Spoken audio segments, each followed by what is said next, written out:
রোববার রাজধানীর মহাখালীর ব্র্যাক সেন্টারে বাংলাদেশে ব্যবসায়িক পরিবেশ সংস্কার নিয়ে এই সংলাপের আয়োজন করে বেসরকারি গবেষণা সংস্থা centre for policy dialogue CPD. এতে মূল প্রবন্ধ উপস্থাপন করেন সিপিডির গবেষণা পরিচালক খন্দকার গোলাম মোয়াজ্জেম।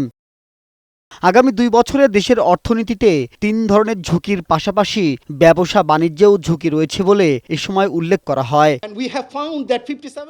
বছরের পর বছর অদক্ষ আমলাতন্ত্র আর্থিক দুরবস্থার একটি প্রধান কারণ হয়ে দাঁড়িয়েছে।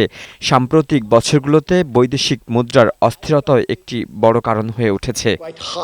সংলাপে বক্তারা বলেন, বর্তমানে সার্বিকভাবে অর্থনীতির অবস্থা যথেষ্ট খারাপ। ব্যাংকিং খাতের দুর্বলতা, দুর্নীতি ও প্রবৃদ্ধির হিসাবের গরমিলের কারণে অর্থনীতিকে নতুনভাবে সাজানোর পরামর্শ দেন তারা। এ সময় দেশের রফতানি আয়ের সবচেয়ে বড় খাত পোশাক শিল্পের উৎপাদন ব্যবস্থা নিয়ে উদ্বেগ জানান ব্যবসায়ীরা। আমার এখন ট্যাক্স রেট 25%, কিন্তু আসলে হিউজ অ্যামাউন্ট অফ ডিসঅ্যালাউয়েন্স আছে at the discretion of NBR.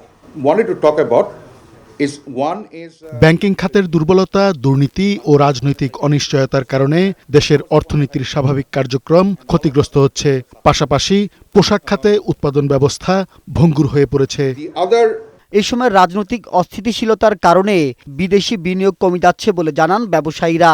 বলেন, আস্থা ফেরাতে অন্তর্বর্তী সরকারকে দ্রুত সংস্কার করতে হবে। একটা দুর্বৃত্তায়িত রাজনীতি থেকে হোয়াট ডু উই এক্সপেক্টেড?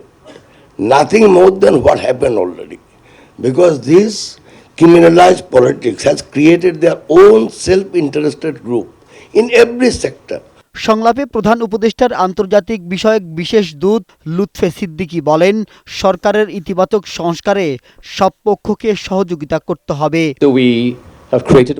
দেশের ভঙ্গুর অর্থনীতিকে সচল করতে সবার সহযোগিতা প্রয়োজন।